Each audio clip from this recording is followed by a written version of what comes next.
Hello बच्चों, आप सभी का स्वागत है। वैसे स्टूडेंट जो अगले साल यानी कि 2022 में क्लास 10th और 12th की बोर्ड परीक्षाएं देंगे, उन स्टूडेंट्स के लिए एक बहुत बड़ी खबर आ रही है। कुछ बड़े बड़े चेंजेस किए जा रहे हैं। क्या क्या चेंजेस होंगे, चलिए मैं आप लोग को पूरी न्यूज़ अच्छे से बता देता हूँ। जैसा कि आपने टाइटल और थंबनेल में देख ही लिया है कि 2022 में जो बोर्ड एग्जामिनेशन होंगी वो अब 2 बार होंगी और आपके सिलेबस में भी चेंजेस किए जाएंगे। हालांकि अभी तक जो आपको सीबीएसई के ऑफिशियल वेबसाइट में जो आपकी सिलेबस दी गई है वो उसमें कोई भी चेंजेस नहीं हुई है, लेकिन जल्द ही आपको उसमें भी चेंजेस देखने को मिलेगा। हालांकि जब भी चेंजेस होगा तो मैं आपको इन्फॉर्म कर दूंगा, तो आप चैनल को भी सब्सक्राइब करके ज़रूर रख लें। तो चलिए मैं आप लोग को यहाँ पे पूरी न्यूज़ अच्छे से समझा देता हूँ ताकि आप लोग को सारी चीज़ें पता चल सके। सबसे पहले मैं आप लोग को ये बताना चाहूँगा कि बहुत पहले से ही देखा जाए तो स्टूडेंट्स ये बार बार हमारे यूट्यूब वीडियोज़ पे ये कमेंट करके पूछ रहे थे कि सर 2022 में एग्ज़ामिनेशंस होंगे या फिर नहीं होंगे। तो इसके बाद जो हमारे परीक्षा नियंत्रक हैं डॉक्टर संयम भारद्वाज जी, तो उन्होंने एक बयान दिया हुआ था जिसमें उन्होंने ये बताया था कि हम जल्द ही 2022 के लिए असेसमेंट पॉलिसी निकालेंगे। तो उन्होंने यहाँ पे एक जो असेसमेंट पॉलिसी है वो निकाली हुई है। हालांकि ये अभी आपको सीबीएसई के ऑफिशियल वेबसाइट पे कोई भी सर्कुलर ऐसा देखने को नहीं मिलेगा, लेकिन जल्द ही इसके लिए भी सर्कुलर जारी कर दिया जाएगा और जब भी सर्कुलर जारी किया जाएगा तो उस टाइम भी मैं आप लोग को बता दूंगा। फिलहाल अभी ये सिर्फ बयान दिया हुआ है और जब भी ऐसा लिखित आ जाएगा तो उस टाइम भी मैं आपको इन्फॉर्म कर दूंगा। तो चलिए मैं आपको यहाँ पे पूरा न्यूज़ जो है अब पढ़ के बताता हूँ।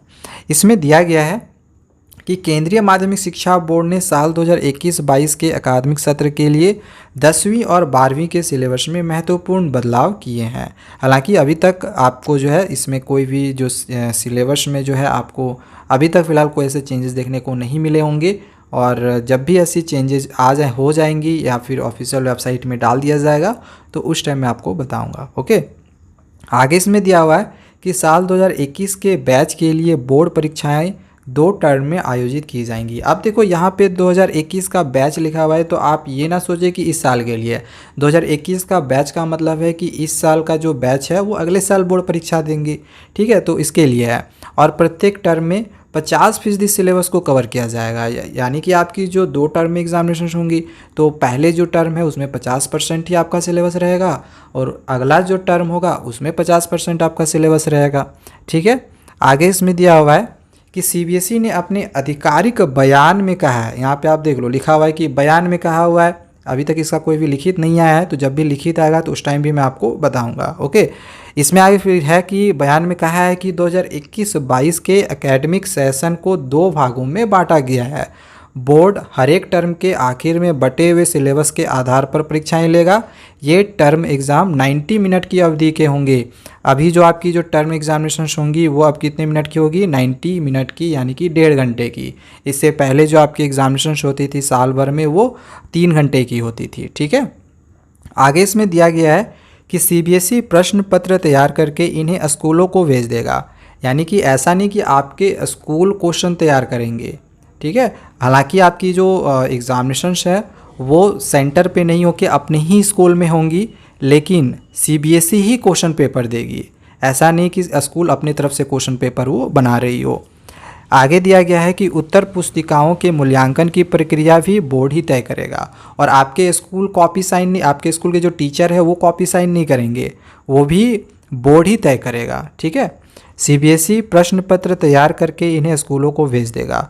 उत्तर पुस्तिकाओं के मूल्यांकन की प्रक्रिया भी बोर्ड ही तय करेगा। देखो यहाँ पे दिया हुआ है कि जो उत्तर पुस्तिकाएँ हैं वो भी बोर्ड ही तय करेगा, उसका जो भी मूल्यांकन वगैरह है। आगे दिया गया है कि ये परीक्षाएं बाहर से भेजे गए सेंटर सुपरिटेंडेंट और ऑब्जर्वर्स की निगरानी में आयोजित की जाएंगी। अब भले ही सेंटर पे आपकी एग्जामिनेशन ना हो, लेकिन जो भी आपके सेंटर के सुपरिटेंडेंट होंगे या फिर ऑब्जर्वर्स होंगे तो उनकी निगरानी में ही ये परीक्षाएं आयोजित होंगी। अब देखो इसमें सेंटर दिया गया है, सेंटर सुपरिटेंडेंट, तो ऐसा नहीं कि ये सेंटर पे स्कूल होगा, किसी दूसरे स्कूल में हमारी सेंटर दी हुई रहेंगी, ऐसा नहीं है। ये सिर्फ सेंटर सुपरिटेंडेंट का मतलब होगा कि आपके ही स्कूल में जो भी सुपरिटेंडेंट आएंगे तो वही होगा सेंटर सुपरिटेंडेंट, ठीक है। अलग से आपको दूसरे स्कूल में एग्जामिनेशन अभी नहीं देनी है।